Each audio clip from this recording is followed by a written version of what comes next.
بسم اللہ الرحمن الرحیم باب من باع ثمارہ او نخلہ او ارضہ او زرعہ وقد وجب فیہ العشر او الصدقۃ فأدى الزکاة من غیرہ او باع ثمارہ ولم تجب فیہ الصدقہ۔ یہ باب اس انسان کے بیان میں جس نے اپنے پھلوں کو یا کھجور کے درخت یا کھیتی کو یا زمین کو اس وقت بیچا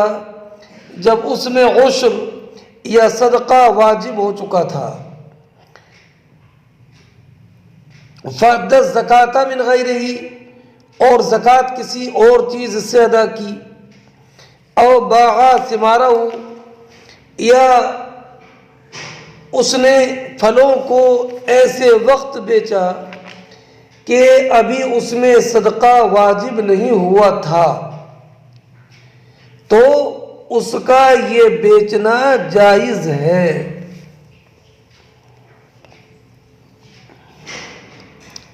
تفصیل سے پہلے ایک بات یہ ذہن نشین رکھیں کہ یہاں پر نخل سے مراد کھجور کے وہ درخت ہیں جن میں کھجوریں ہوں، اسی طرح زمین سے مراد وہ زمین ہے جس میں کھیتی ہو، اس لیے کہ صرف زمین پر اور درخت پر بالاجماع زکوٰۃ واجب نہیں ہے۔ فرماتے ہیں وقول النبی صلی اللہ علیہ وسلم، اور نبی کریم صلی اللہ تعالی علیہ وسلم کا ارشاد، لا تبدو الثمرة حتى يبدو صلاحها، کہ نبی اکرم صلی اللہ تعالی علیہ وسلم کا یہ ارشاد کہ لا تبیع الثمرہ، تم پھلوں کو مت بیچو، حتی یبدو صلاحھا، یہاں تک کہ وہ قابل انتفاع ہو جائے۔ یہ نبی کریم کا ارشاد ہے۔ امام بخاری فرماتے ہیں فلم یحظر البیع بعد الصلاح علی احد، سرکار نے قابل انتفاع ہونے کے بعد، اس کی قابل انتفاع ہونے کے وقت ان کی بیع کو جائز قرار دیا۔ آپ نے پھل پکنے کے بعد یعنی قابل انتفاع ہونے کے بعد اس کو بیچنے سے کسی کو منع نہیں کیا۔ وَلَمْ يَخُصَّ مَنْ وَجَبَ عَلَيْهِ الزَّكَاةُ مِمَّنْ لَمْ تَجِبْ، اور جس پر زکوٰۃ واجب ہے آپ نے اس کو اس سے مستثنی نہیں کیا جس پر زکوٰۃ واجب نہیں ہے، یعنی قابل انتفاع ہونے کے بعد مطلقاً اس کی بیع کو جائز قرار دیا۔ تو اس سے یہ معلوم ہوا کہ قابل انتفاع ہونے کے بعد اس کی بیع جائز ہے، چاہے ابھی زکوٰۃ اس کی نہ نکالی گئی ہو۔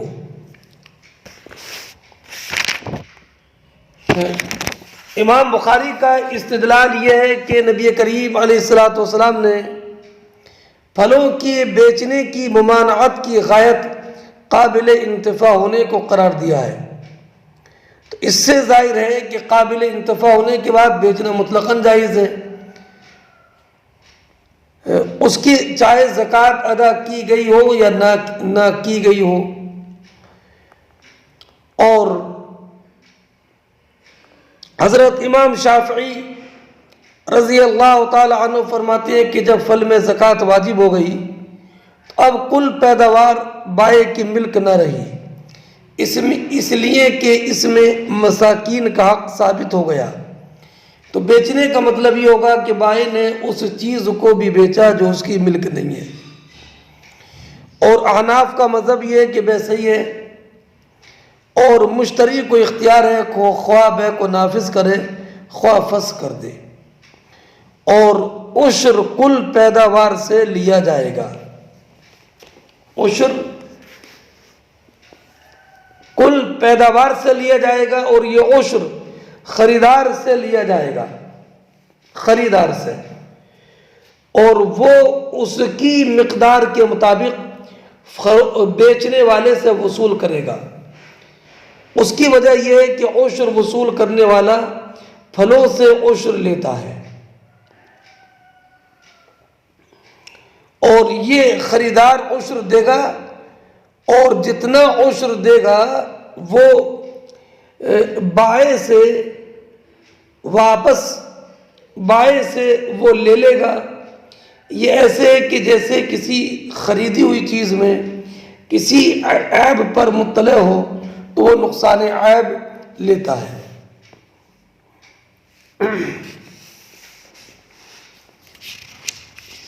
حدثنا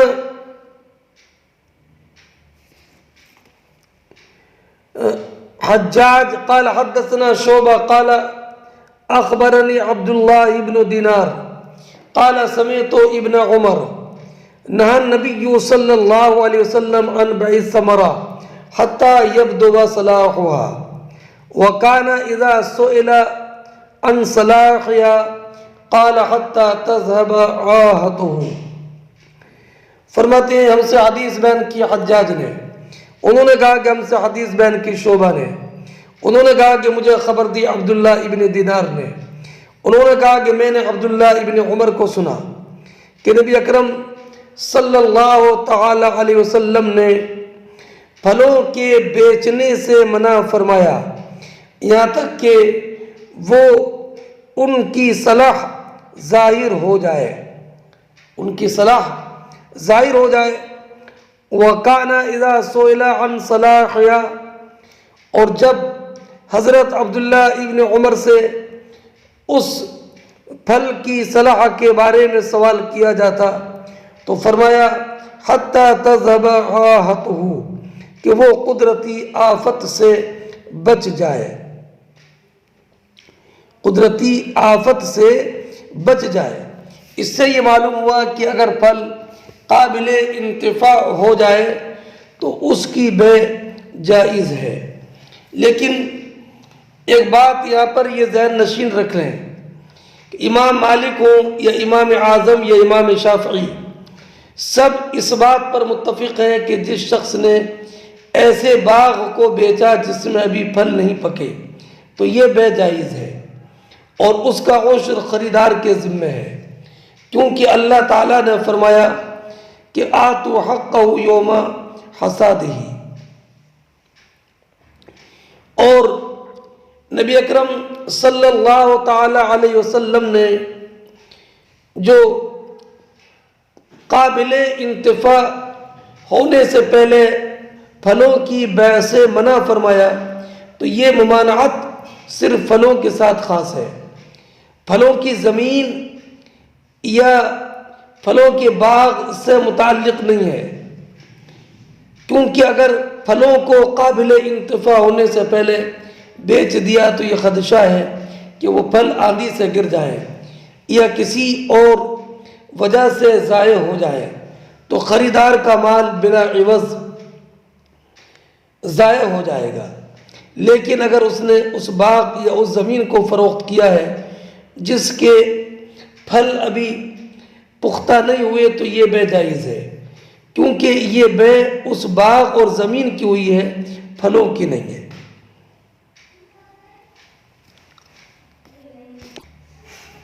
حدثنا عبداللہ ابن یوسف قال حدثني الليث قال حدثني خالد بن يزيد عن عطاء بن ابي رباح عن جابر بن عبد الله نهى النبي صلى الله عليه وسلم عن بيع الثمار حتى يبدو صلاحها۔ جابر بن عبداللہ رضی اللہ تعالی عنہ بیان فرماتے ہیں کہ نبی کریم صلی اللہ تعالی علیہ وسلم نے پھلوں کے بیچنے سے منع فرمایا یہاں تک کہ وہ قابل انتفاع ہو جائے۔ حدثنا قتیبہ عن مالک عن حمید عن انس بن مالک ان رسول اللہ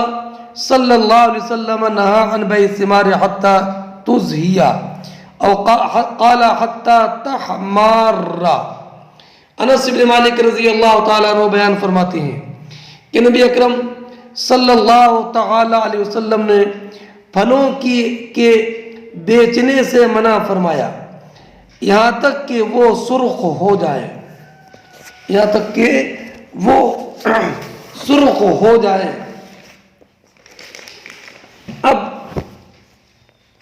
یہ حدیث اسی مضمون کی ہے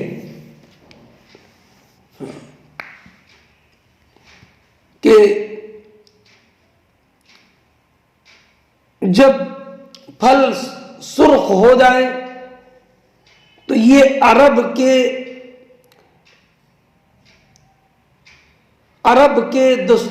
کے حالات کے اعتبار سے ہے، اس لیے کہ عرب میں عام طور پر دو ہی پھل پائے جاتے تھے، کھجور اور انگور، اور ان دونوں میں قابل صلاح یہ اس وقت ہوتے تھے جب کہ وہ سرخ ہو جائے۔ اس لیے حضرت انس رضی اللہ تعالی عنہ کی اس روایت میں حتی تزہی تحمار، اور ہر پھل میں یہ سرخ یا رنگین ہونا یہ حد نہیں بنائی جا سکتی، اس لیے کہ بعض پھل پکنے کے بعد بھی ہرے ہی رہتے ہیں۔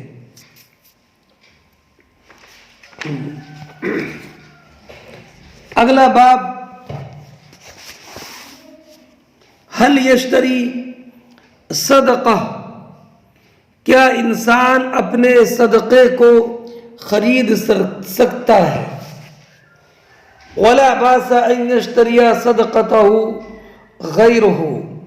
اور اس میں کوئی حرج نہیں کہ انسان دوسرے کے کیے ہوئے صدقے کو خرید لے، اس لیے کہ نبی کریم علیہ الصلوۃ والسلام نے انما نہى المتصدق خاصۃ عن الشراء، کہ نبی کریم علیہ الصلوۃ والسلام نے خاص طور پر صدقے والے کو خریدنے سے منع فرمایا، ولم ينهى عن غیرہ، اور دوسرے کو منع نہیں کیا۔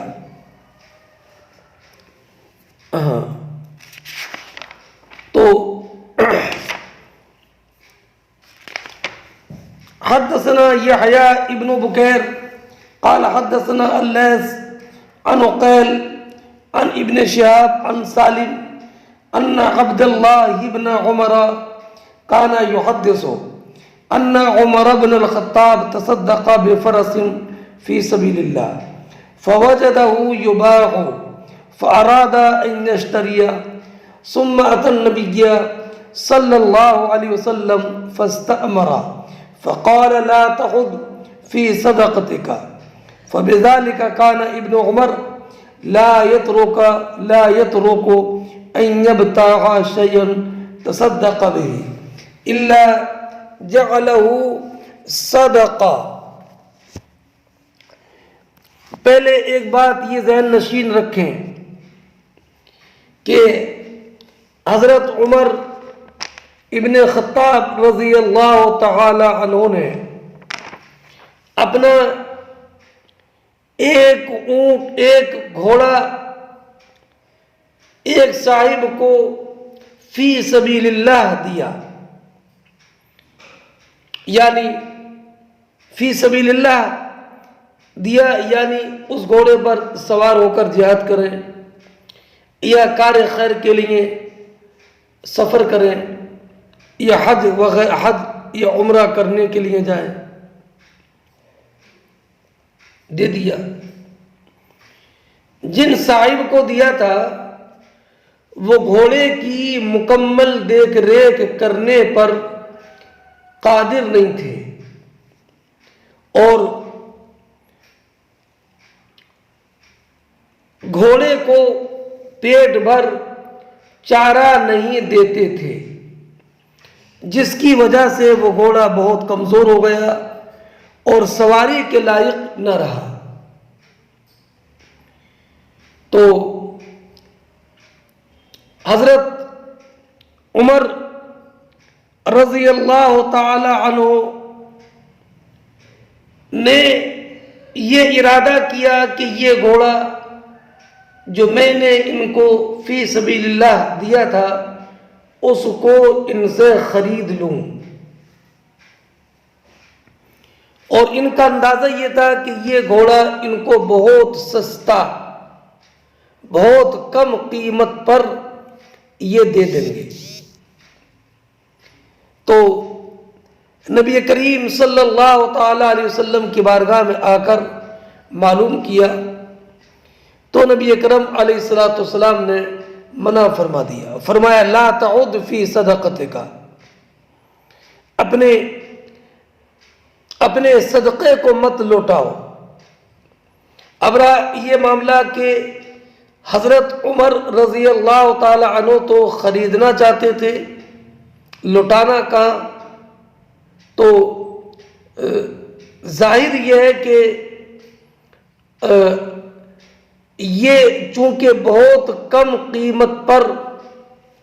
وہ گھوڑا حضرت عمر فاروق رضی اللہ تعالی عنہ کے ہاتھ بیچ دیتا، بہت کم قیمت پر۔ تو جب بہت کم قیمت پر بیچ دیتا اور حضرت عمر رضی اللہ تعالی عنہ بہت کم کی قیمت پر خرید لیتے تو یہ ایسے ہوتا کہ جیسے کہ اپنے صدقے کا بعض حصہ لوٹا لینا۔ اس لیے نبی کریم اس میں کوئی حرج نہیں ہے کہ انسان دوسرے کے کیے ہوئے صدقے کو خرید لے، جیسے کہ حضرت بریرہ رضی اللہ تعالی عنہ پر جو گوشت صدقہ کیا گیا تھا اس کو نبی اکرم صلی اللہ تعالی علیہ وسلم نے قبول فرمایا اور فرمایا اس کے لیے صدقہ ہے اور ہمارے لیے ہدیہ ہے۔ تو جب صدقے کو بلا عوض قبول کیا جا سکتا ہے تو اس کو خریدنا بدرجہ اولا جائز ہوگا۔ حدثنا یحییٰ ابن بکیر قال حدثنا اللیث عن عقیل عن ابن شہاب عن سالم ان عبد اللہ ابن عمر کان یحدث، حضرت عبداللہ ابن عمر رضی اللہ تعالی عنہ بیان فرماتے ہیں کہ حضرت عمر ابن خطاب رضی اللہ تعالی عنہ نے ایک گھوڑا فی سبیل اللہ صدقہ کر دیا، فَوَجَدَهُ يُبَاعُ، پھر اسے اس حال میں پایا کہ بیچا جائے، یعنی وہ پیٹ بھر چارہ بھی نہیں دے سکتا تھا جس پر صدقہ کیا تھا، اس لیے وہ اسے بیچنا چاہتا تھا۔ ثم أتى النبي فأراد أن يشتري، تو حضرت عمر فاروق رضی اللہ تعالی عنہ نے اسے خریدنے کا ارادہ کر لیا۔ ثم أتى النبي صلی اللہ علیہ وسلم، پھر یہ نبی کریم صلی اللہ تعالی علیہ وسلم کی بارگاہ میں حاضر ہوئے، فاستأمرہ، اور سرکار سے دریافت کیا، یا رسول اللہ کیا میں اپنا صدقہ کیا ہوا گھوڑا خرید سکتا ہوں؟ تو نبی کریم صلی اللہ تعالی علیہ وسلم نے فرمایا لا تعد فی صدقتک، اپنا صدقہ مت لٹاؤ، اپنا صدقہ مت لٹاؤ۔ کانا فبذالک کانا ابن عمر لا يترك ان يبتاع شيئا تصدق به الا جعله صدقہ، اسی وجہ سے حضرت عبداللہ ابن عمر صدقہ کی ہوئی چیز کو خریدتے تو پھر اسے دوبارہ صدقہ کر دیتے۔ حضرت عمر رضی اللہ تعالی عنہ کی اس حدیث کی وجہ سے اکثر علماء نے یہ فرمایا کہ کسی شخص کو اپنی صدقہ کی ہوئی چیز کو خریدنا مکروہ ہے۔ یہی امام مالک، امام اعظم، امام شافعی کا قول ہے، خواہ صدقہ فرض ہو یا نفل۔ لیکن اگر کسی شخص نے اپنی صدقہ کی ہوئی چیز کو خرید لیا تو بے فسخ نہیں ہوگی، اور اولا یہ ہے کہ اس سے بچنا چاہیے۔ حدثنا عبد الله بن يوسف قال اخبرنا مالك بن انس عن زيد بن اسلم عن ابيه قال سمعت عمر رضي الله تعالى عنه يقول حملت على فرس في سبيل الله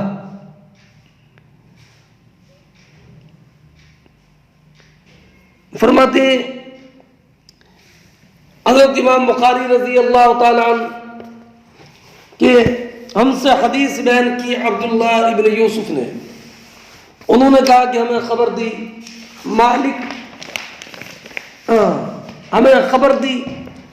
مالک ابن انس نے۔ وہ کہتے ہیں کہ وہ روایت کرتے ہیں زید ابن اسلم سے، وہ روایت کرتے ہیں اسلم سے۔ اسلم کہتے ہیں کہ میں نے حضرت عمر رضی اللہ تعالی عنہ کو یہ فرماتے ہوئے سنا، یقول حملت علی فرس فی سبیل اللہ، میں نے ایک گھوڑے کو اللہ کی راہ میں دے دیا، فاضاعه الذی کان عنده، تو جس شخص کے پاس وہ گھوڑا تھا اس نے اس کو ضائع کر دیا۔ ضائع کرنے سے مراد یہ کہ اس کی مکمل طور پر دیکھ بھال نہیں کی، چارہ وغیرہ پیٹ بھر کے نہیں دیا۔ فَأَرَدْتُ أَنْ أَشْتَرِيَهُ، تو میں نے اسے خریدنے کا ارادہ کیا۔ وَظَنَنْتُ أَنَّهُ يَبِيعُهُ، اور میں نے یہ گمان کیا کہ وہ انسان اس کو بیچ دے گا برخص، بہت کم قیمت پر۔ ثم اتى النبي صلی اللہ علیہ وسلم فاستأمر،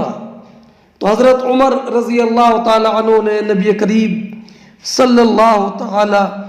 فرماتے ہیں فسألت النبی، تو میں نے نبی کریم علیہ الصلوۃ والسلام سے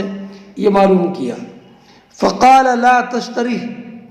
تو حضور نے فرمایا کہ اس کو مت خریدو۔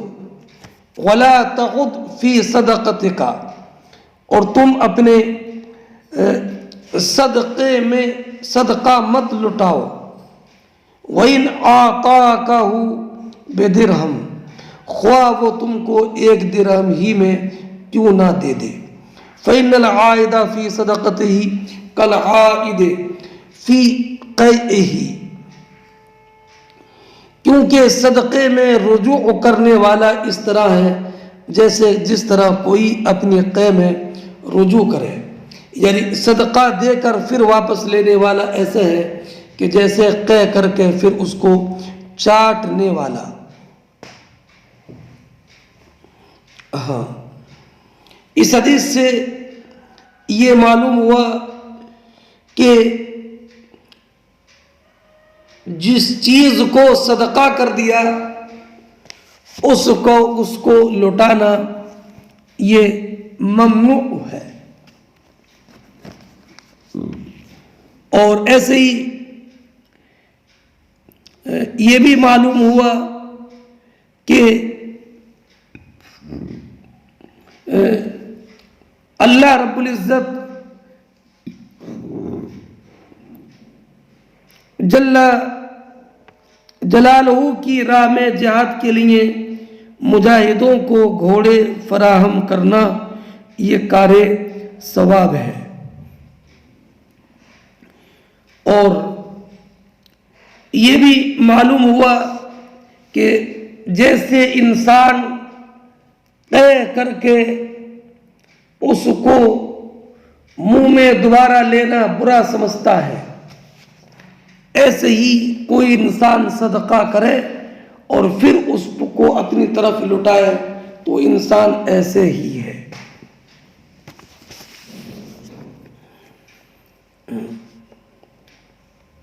باب ما یذکر فی الصدقۃ للنبی صلی اللہ علیہ وسلم، نبی اکرم صلی اللہ تعالی علیہ وسلم کے لیے صدقے کا ذکر۔ فرماتے ہیں حدثنا آدم قال حدثنا شعبہ قال حدثنا محمد بن زیاد قال سمعت ابا ہریرہ قال اخذ الحسن ابن علی رضی اللہ تعالی عنہ تمرة من تمر الصدقہ فجعل في فيه قال النبي صلی اللہ علیہ وسلم کخ کخ لیطرحها ثم قال اما شعرت انا لا نأکل الصدقہ۔ حضرت ابو ہریرہ رضی اللہ تعالیٰ عنہ بیان فرماتے ہیں کہ حضرت حسن مرتضی رضی اللہ تعالیٰ عنہ نے بچپن میں صدقے کی کھجوروں میں سے ایک کھجور لے کر اپنے منہ میں ڈال لی تو نبی کریم علیہ السلام نے ارشاد فرمایا کخ کخ چھی چھی، تاکہ وہ کھجور اپنے منہ سے پھینک دے۔ اور اس کے بعد نبی کریم علیہ السلام نے فرمایا اما شعرت انا لا ناکل الصدقہ، کیا تم کو نہیں معلوم کہ ہم صدقہ نہیں کھاتے؟ اس حدیث کی تشریح پہلے گزر گئی۔ اس سے یہ معلوم ہوا کہ آل نبی پر صدقہ حرام ہے، صدقہ حرام ہے۔ ایک حدیث میں ہے حضرت ابو ہریرہ رضی اللہ تعالی عنہ بیان فرماتے ہیں کہ نبی کریم صلی اللہ تعالی علیہ وسلم نے فرمایا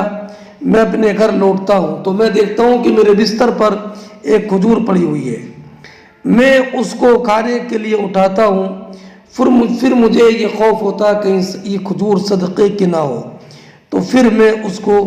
پھینک دیتا ہوں۔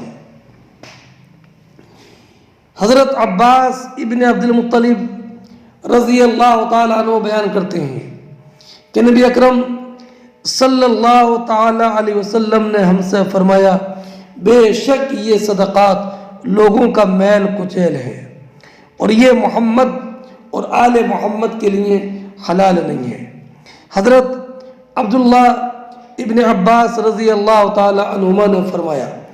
عام مسلمانوں کی بنسبت ہماری خصوصیت یہ ہے کہ ہم صدقہ نہیں کھاتے۔ حضرت ابو رافع جو نبی کریم صلی اللہ تعالی علیہ وسلم کے آزاد کردہ غلام تھے، انہوں نے نبی اکرم صلی اللہ تعالی علیہ وسلم سے صدقہ لینے سے متعلق معلوم کیا تو آپ نے فرمایا جو شخص کسی قوم کا غلام ہو تو اس کا شمار اسی قوم سے ہوتا ہے اور بے شک ہمارے لیے صدقہ حلال نہیں ہے۔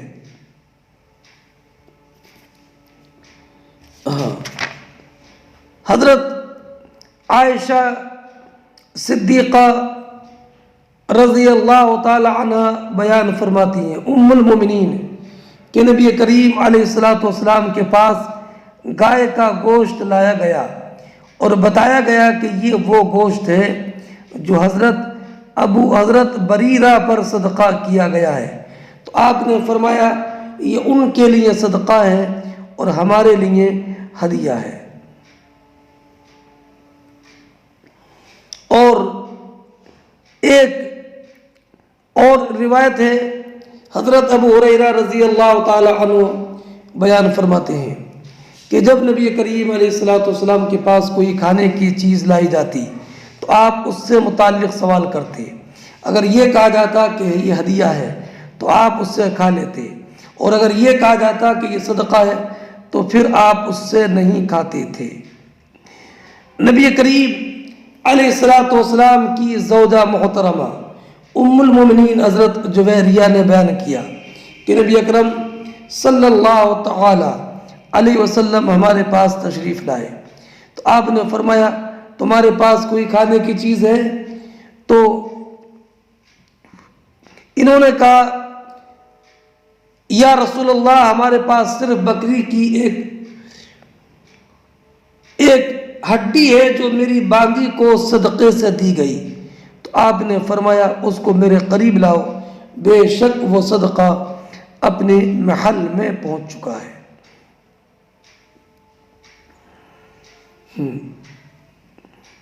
حضرت ام سلمہ ام المومنین رضی اللہ تعالیٰ عنہ بیان کرتی ہیں کہ ہمارے پاس نبی کریم علیہ الصلوۃ والسلام تشریف لائے اور فرمایا تمہارے پاس ہمیں کھلانے کے لیے کوئی چیز ہے؟ ہم نے کہا نہیں، اللہ کی قسم یا رسول اللہ۔ آپ نے فرمایا کیا میں وہ گوشت نہیں دیکھ رہا جو ابھی تم کو دیا گیا ہے؟ ہم نے کہا یا رسول اللہ یہ صدقے کی بکری کا گوشت ہے جو حضرت زینب پر کیا گیا، اور آپ صدقہ نہیں کھاتے، تو ہم نے یہ پسند نہیں کیا کہ آپ کے لیے وہ چیز رکھیں جو آپ نہیں کھاتے۔ تو ان احادیث کریمہ سے یہ معلوم ہوا کہ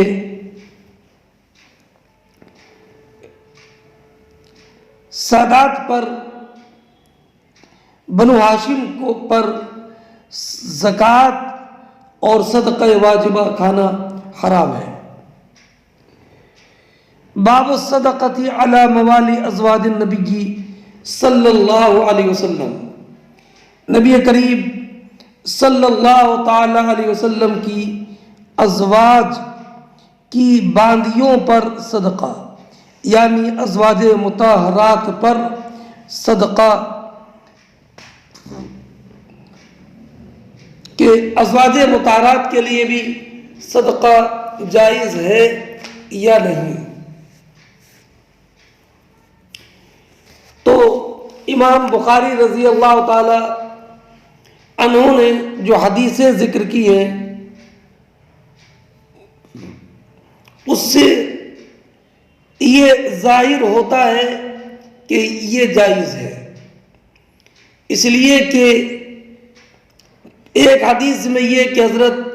میمونہ رضی اللہ تعالی عنہ کی آزاد کردہ باندی کی کو صدقے کی بکری، اور دوسری حدیث میں یہ کہ حضرت ام المومنین عائشہ صدیقہ رضی اللہ تعالی عنہ کی باندی حضرت بریرہ کو صدقے کا گوشت دیا گیا، اور حضور نے اس پر انکار نہیں کیا، تو انکار نہ کرنا یہ دلیل جواز ہے۔ مگر ان دونوں احادیث میں اس کا بھی احتمال ہے کہ یہ صدقہ نافلہ رہا ہو، اسی وجہ سے اس بارے میں علماء کا اختلاف ہے کہ ازواج مطہرات اور ان کے آزاد ان کے باندیوں کو زکوٰۃ دینا جائز ہے یا نہیں۔ تو ایک روایت میں حضرت ام المومنین عائشہ صدیقہ رضی اللہ تعالی عنہا نے فرمایا ان آل محمد لا تحل لنا الصدقہ، ہم آل محمد ہیں، ہمیں صدقہ حلال نہیں ہے۔ اور ایک روایت میں یہ ہے کہ حضرت عائشہ صدیقہ ام المومنین رضی اللہ تعالی عنہ کی خدمت میں صدقے میں سے کچھ بھیجا گیا، تو آپ نے پھر وہی فرمایا ہم آل محمد ہیں، ہمارے لیے صدقہ حلال نہیں۔ اور یہ اتفاقی مسئلہ ہے کہ جسے صدقہ لینا جائز نہیں اس کے موالی کے لیے بھی جائز نہیں، لہذا جب ازواج مطہرات اہل بیت اور آل نبی ہیں، اور نص صریح ہے کہ نبی کریم نے فرمایا انا لا تحل لنا الصدقہ وانا موالی القوم منہم، کہ ہمارے لیے صدقہ حلال نہیں، اور ہر قوم کے موالی انہی میں سے ہے۔ اب ضروری ہے کہ ان دونوں حدیثوں میں صدقہ کو صدقہ نافلہ پر محمول کیا جائے۔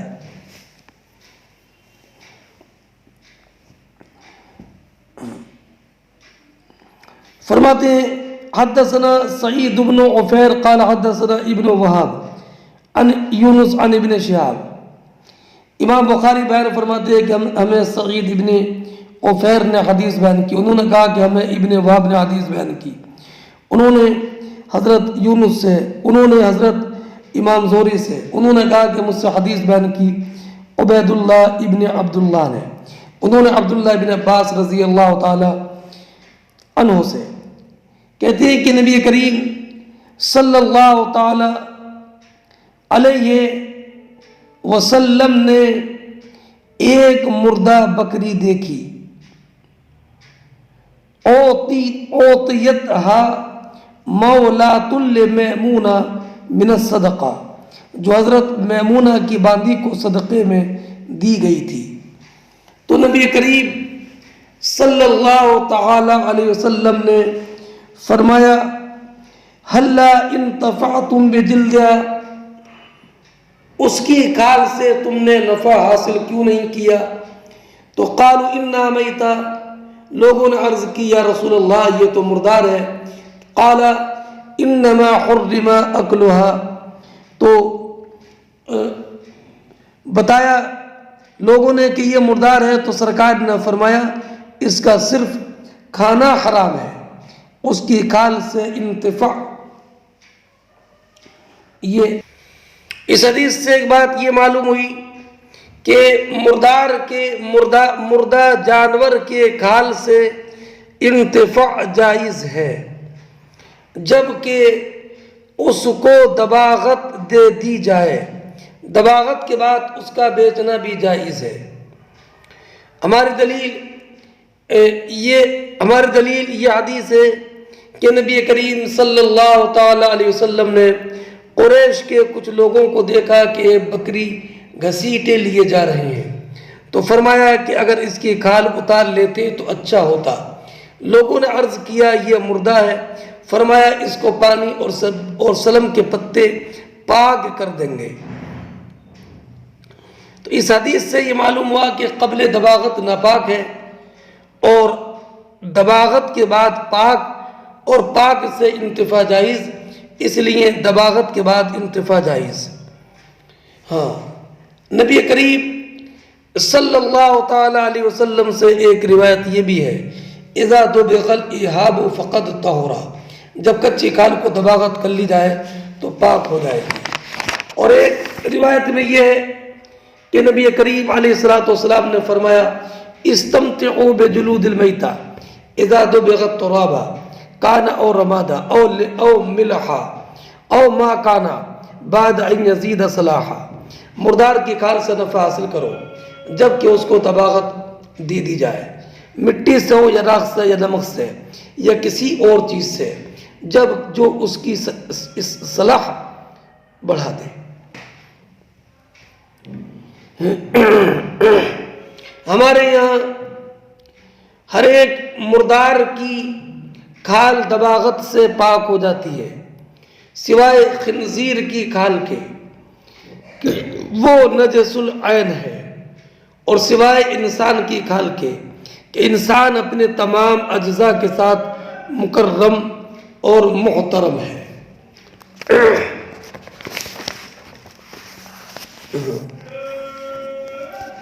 حدثنا آدم قال حدثنا شعبہ قال حدثنا الحکم عن ابراہیم عن الاسود عن عائشہ انها ارادت ان تشتری بریرہ للعتق۔ امام بخاری نے یہ روایت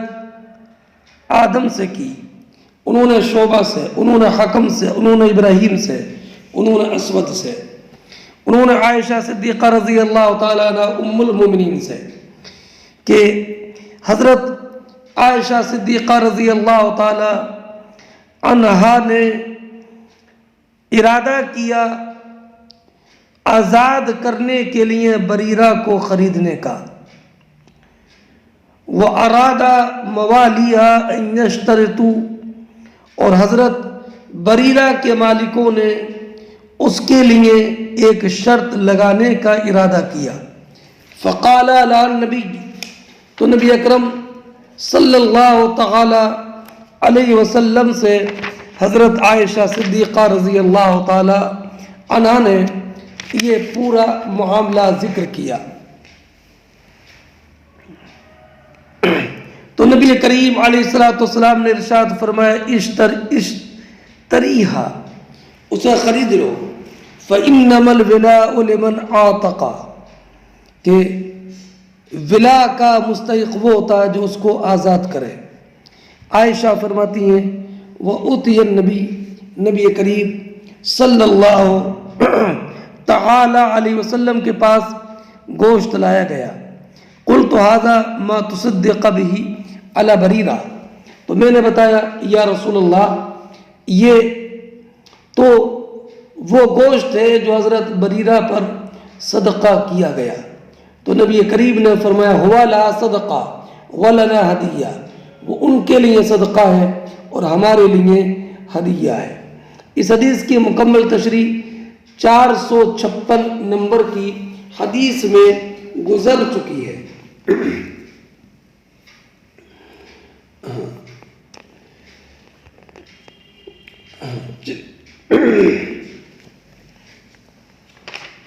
یہی حدیث حیلہ شرعیہ کی اصل ہے کہ ضرورت کے وقت میں زکوٰۃ، فطرہ، دیگر صدقات واجبہ کسی مستحق کو دے کر مالک بنا دے اور وہ اس پر قبضہ بھی کر لے، پھر وہ کسی دینی کام کے لیے یا کسی بھی کار خیر کے لیے دے دے، لیکن اس میں شرط ہے کہ وہ کام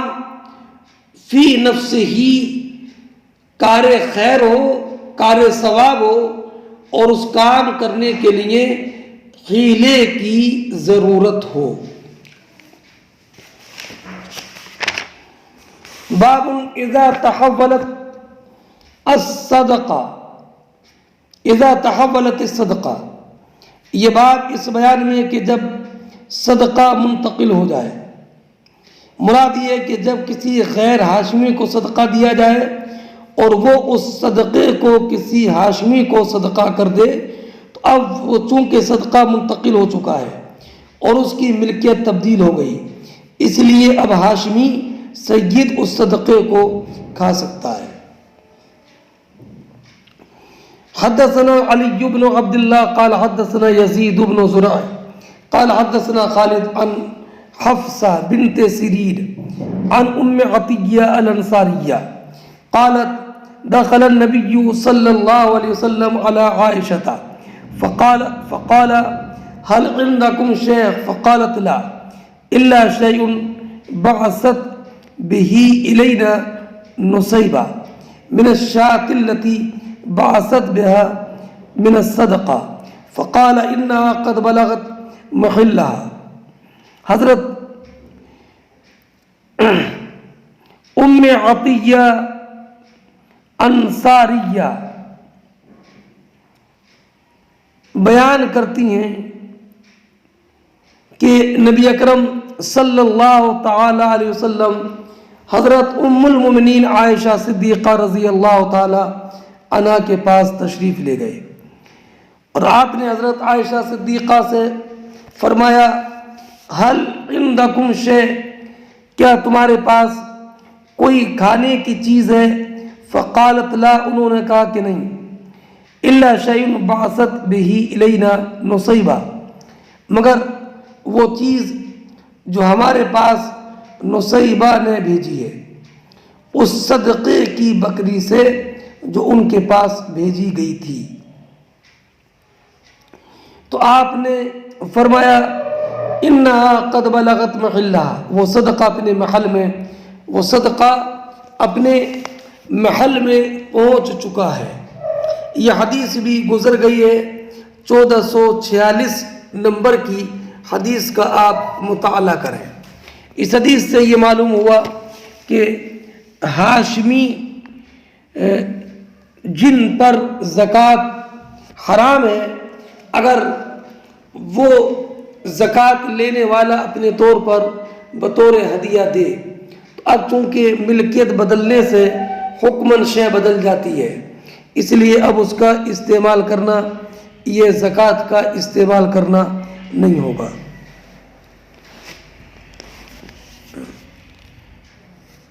اور اس سے یہ بھی معلوم ہوا کہ صدقہ ہدیے میں تبدیل ہو جاتا ہے جب کہ متصدق علیہ جس پر صدقہ کیا گیا اس میں کوئی تصرف کر لے، یعنی بیچنے سے یا اس کے ہبہ کرنے سے۔ اور جب صدقہ کا معنی اس سے زائل ہو گیا، صدقہ نہ رہا، ہدیہ ہو گیا، تو یہ نبی کریم علیہ السلام کے لیے حلال ہو گیا۔ اور نبی کریم علیہ السلام صدقہ نہیں ہدیہ لے لیتے تھے، اس لیے کہ ہدیے میں تالیف قلبی ہے اور محبت کے لیے بلانا بھی ہے۔ اور نبی کریم نے فرمایا تہادو تحابو، ایک دوسرے کو ہدیہ دو، محبت بڑھے گی۔ اور اس میں یہ بھی معلوم ہوا کہ جو چیز کسی علت معلومہ کی وجہ سے حرام ہو، اگر وہ علت ختم ہو جائے تو وہ حلال ہو جائے گی، جبکہ وہ تحریم اس کی ذات شے کی وجہ سے نہ ہو۔ حدثنا یحییٰ ابن موسیٰ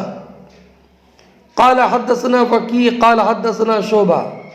عن قتادہ عن انس رضی اللہ تعالیٰ عنہ ان النبی صلی اللہ علیہ وسلم اتي بلحم تصدق به على بریرہ فقال هو علی صدقہ ولنا ہدیہ۔ فرماتے ہیں کہ ہم سے حدیث بیان کی یحییٰ ابن موسیٰ نے، انہوں نے کہا کہ ہم سے حدیث بیان کی وکیع نے، انہوں نے کہا کہ ہم سے حدیث بیان کی شعبہ نے، وہ روایت کرتے ہیں حضرت قتادہ سے، وہ روایت کرتے ہیں انس بن مالک رضی اللہ تعالی عنہ سے کہ نبی کریم صلی اللہ تعالی علیہ وسلم کی بارگاہ میں گوشت لایا گیا جس کا صدقہ بریرہ پر کیا گیا تھا۔ فقال، تو نبی کریم علیہ السلام نے فرمایا ہوا علیہ صدقہ، وہ بریرہ پر صدقہ تھا، وہ ہوا لنا ہدیہ، اور وہ ہمارے لیے ہدیہ ہے۔ وقال ابو داود انبأنا شعبہ عن قتادہ سمع انس، چونکہ امام بخاری نے جو سند ذکر کی ہے اس میں عن قتادہ عن انس، اس میں یہ وضاحت اور صراحت نہیں ہے کہ حضرت قتادہ نے انس سے سنا ہے، اس لیے ایک دوسری سند امام بخاری نے ذکر کی کہ عن قتادہ سمع انس، انہوں نے نبی کریم صلی اللہ تعالی علیہ وسلم قتادہ نے انس سے سنا اور حضرت انس نے نبی کریم علیہ السلام سے روایت کیا۔ اس حدیث کی عنوان کے ساتھ مطابقت اس طور پر ہے کہ جو گوشت حضرت بریرہ پر صدقہ کیا گیا تھا، جب وہ نبی کریم علیہ السلام کو ہدیہ کر دیا گیا تو آپ کے لیے اس کا کھانا جائز ہو گیا۔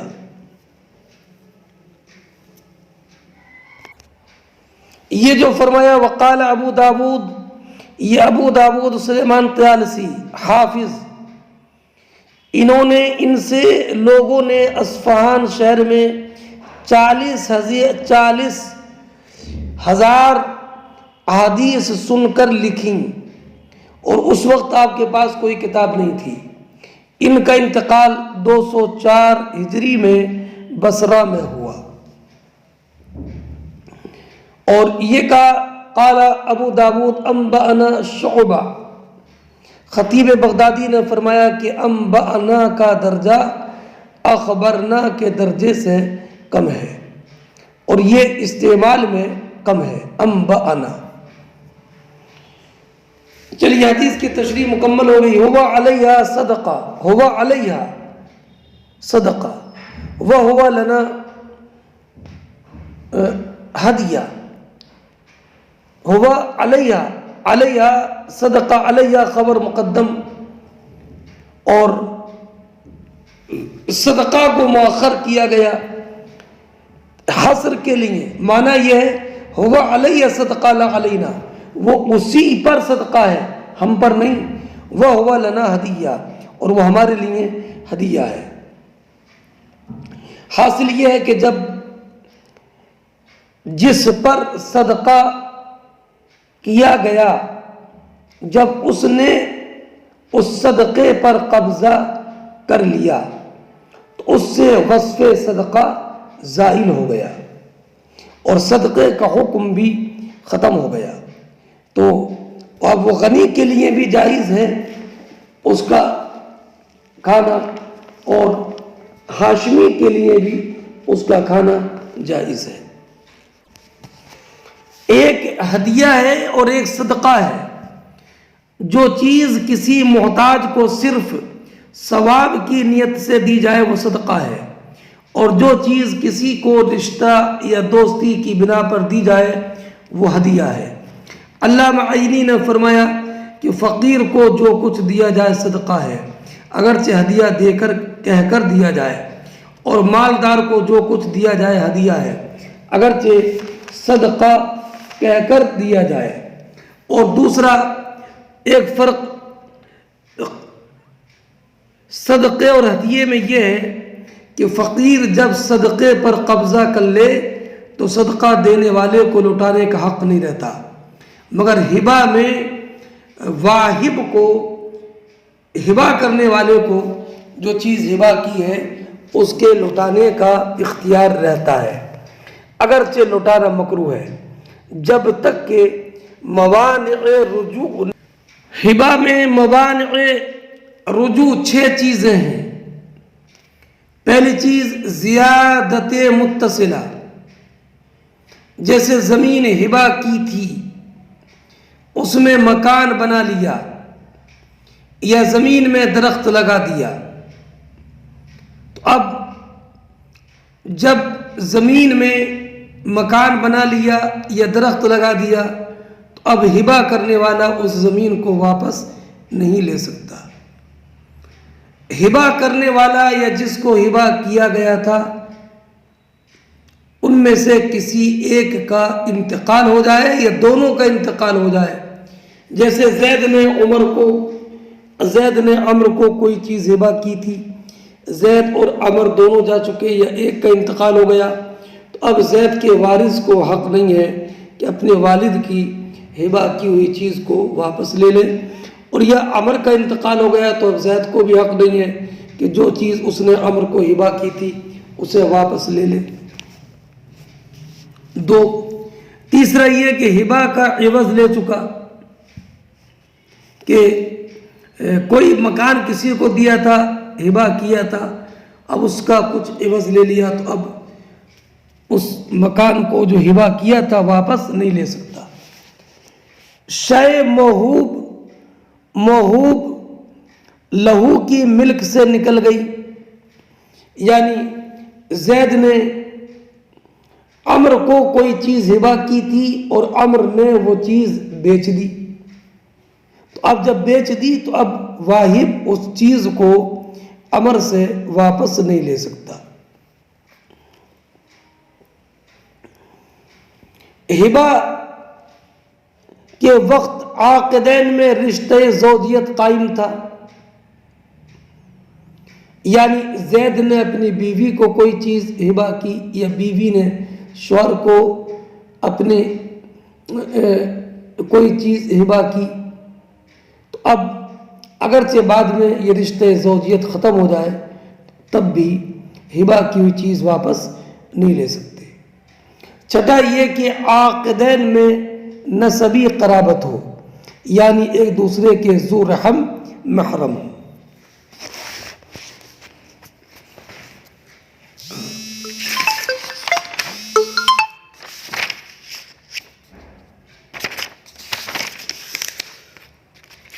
باب اخذ الصدقۃ من الاغنیاء وترد فی الفقراء حیث کانوا، مالداروں سے صدقہ لے کر فقراء کی طرف لوٹانا خواہ وہ کہیں ہوں، یعنی مالداروں سے صدقہ لیا جائے گا اور فقراء کو دیا جائے گا اگرچہ وہ کہیں کے بھی ہوں۔ امام بخاری نے یہ باب قائم کر کے یہ اشارہ کیا ہے کہ ایک شہر کے لوگوں کی زکوٰۃ دوسرے شہر کے مستحقین کو دینا دوسرے شہر کے مستحقین فقراء غرباء مساکین کو دینا جائز ہے۔ امام اعظم اور امام اصحاب کے نزدیک یہ جائز ہے، اور امام مالک اور امام شافعی کے نزدیک ایک شہر کی زکوٰۃ اسی شہر میں تقسیم کی جائے۔ حدثنا محمد قال اخبرنا عبد الله قال اخبرنا زكريا ابن اسحاق عن يحيى ابن عبد الله ابن سيفي عن ابي معبد مولى ابن عباس عن ابن عباس رضي الله تعالى عنهما قال قال رسول الله صلی اللہ علیہ وسلم لمعاذ بن جبل، حضرت عبداللہ ابن عباس رضی اللہ تعالیٰ عنہ بیان فرماتے ہیں کہ نبی اکرم صلی اللہ تعالیٰ علیہ وسلم نے معاذ ابن جبل سے کہا، حین بعثہ الی الیمن، جبکہ آپ نے ان کو یمن بھیجا تھا، کہ انکا ستاتی قوما اہل الکتاب، تم اہل کتاب کی قوم کی طرف جاؤ گے، فَإِذَا جِئْتَهُمْ فَادْعُوهُمْ إِلَىٰ أَن يَشْهَدُوا أَن لَّا إِلَٰهَ إِلَّا اللَّهُ، جب ان کے پاس جاؤ تو پہلے انہیں یہ دعوت دو کہ وہ گواہی دیں کہ اللہ کے سوا کوئی معبود نہیں اور محمد اللہ کے رسول ہیں۔ فَإِنْهُمْ أَطَاعُوا لَكَ بِذَلِكَ، اگر وہ اس معاملے میں تمہاری اطاعت کر لیں تو پھر ان کو یہ خبر دو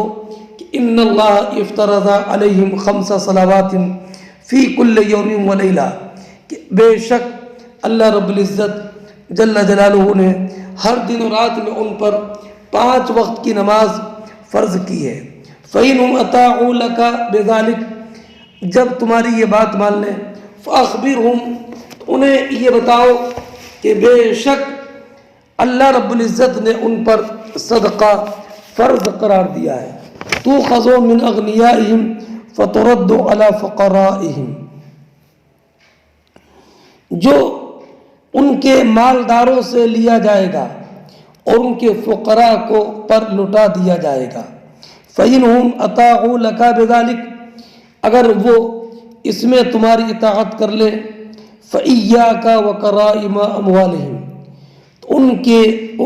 تو ان کے اموال میں سے عمدہ مال لینے سے بچنا۔ وَاتَّقِ دَعْوَةَ الْمَظْلُومِ، اور مظلوم کی دعا سے ڈرنا۔ فَإِنَّهُ لَيْسَ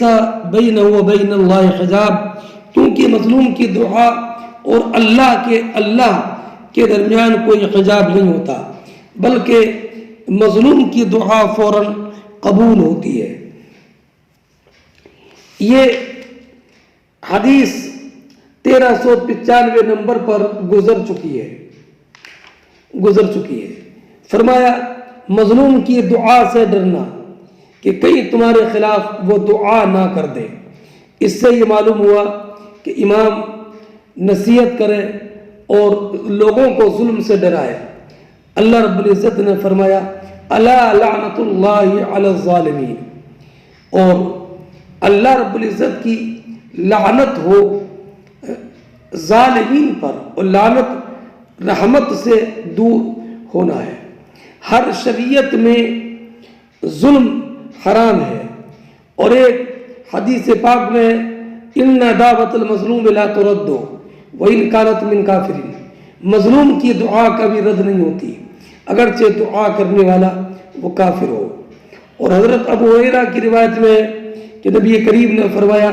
دعوت المظلوم مستجابہ وان كان فاجرا ففجوره على نفسه، مطلب مظلوم کی دعا مقبول ہے اگرچہ وہ فاجر ہو، اس کا فجور اس کی ذات پر۔ اس کا معنی یہ ہے کہ اللہ رب العزت کافر پر بھی ظلم کرنے سے راضی نہیں ہے، جیسے مومن پر ظلم کرنا یہ اللہ رب العزت کو پسند نہیں ہے۔ اور اللہ رب العزت نے خود فرمایا ان اللہ لا یظلم الناس شیئا ولکن الناس انفسهم یظلمون، کہ بے شک رب قدیر لوگوں پر ظلم نہیں کرتا ہے۔ تو الناس کے عموم میں مومن اور کافر سب داخل ہیں۔ نبی کریم صلی اللہ تعالی، ذرا غور تو کریں کہ نبی کریم صلی اللہ تعالی علیہ وسلم نے حضرت معاذ ابن جبل رضی اللہ تعالی عنہ کو ظلم سے ڈرایا، حالانکہ آپ معاذ ابن جبل یہ وہ ہیں کہ جو اہل بدر سے بھی ہیں اور تقوی اور پرہیزگاری والے بھی ہیں، اور مگر تب بھی نبی کریم علیہ السلام نے ان کو تاکید فرمائی کہ مظلوم کی دعا سے بچنا، اس لیے کہ کوئی بھی انسان اس بات سے مامون نہیں ہو سکتا کہ اس کی طرف سے کسی پر کوئی ظلم نہ ہو جائے، اور یہ حدیث پہلے تفصیل کے ساتھ میں